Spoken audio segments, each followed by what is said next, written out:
The first time I uttered a prayer was in a glass stained cathedral.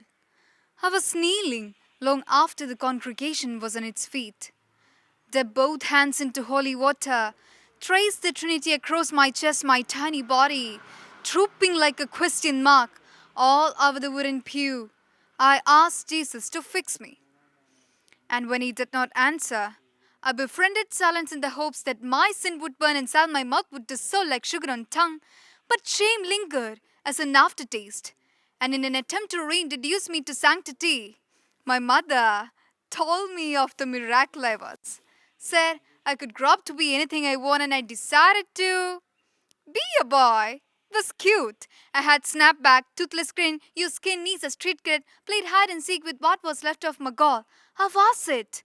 The winner to a game the other kids couldn't play. I was the mystery of anatomy. A question asked, but not answered.